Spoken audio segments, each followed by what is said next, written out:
বিড়ি মহল্লায় তাকে নিয়ে জল্পনা হয়েছিল অনেক।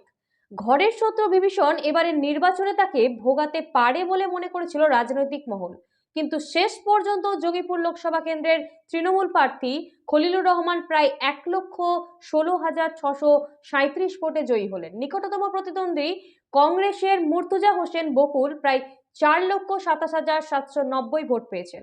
খলিলুর রহমান পেয়েছেন প্রায় 5,44,427 ভোট। ওই কেন্দ্রে বিজেপি প্রার্থী ধনঞ্জয় ঘোষ ভোট পেয়েছেন প্রায় 3,40,814টি ভোট। কৃতজ্ঞতা জানাই আমাদের সকলের জননেত্রী এবং আমাদের নেতা অভিষেক ব্যানার্জি এবং দিদি মমতা ব্যানার্জিকে।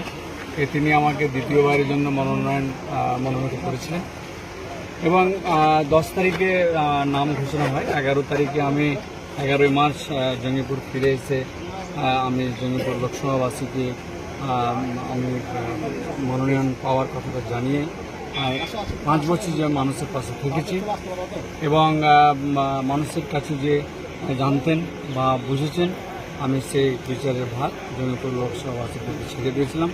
তিনারা আজকে বিচারের রায় তা ঘোষণা হতে চলেছে আর কি, এখনও সম্পূর্ণ পুরো হয়নি, তবে ইনশাল্লাহ আমরা জেতার দিকে এগিয়ে রয়েছি আর কি।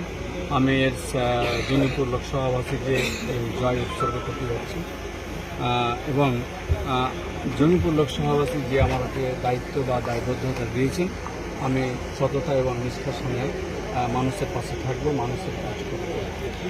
পাশাপাশি যে সমস্ত কাজ করতে গিয়ে আমি অসমাপ্ত রয়েছে এবং যেগুলো বিষয়ে প্রয়োজন নেসেসিটি জঙ্গিপুর লোকসভাবাসীর জন্য, আমি হেলথ অ্যান্ড এডুকেশন এই দুটোকে বারবার বলে এসেছি, এই দুটোকে আমি অগ্রাধিকার দেবো।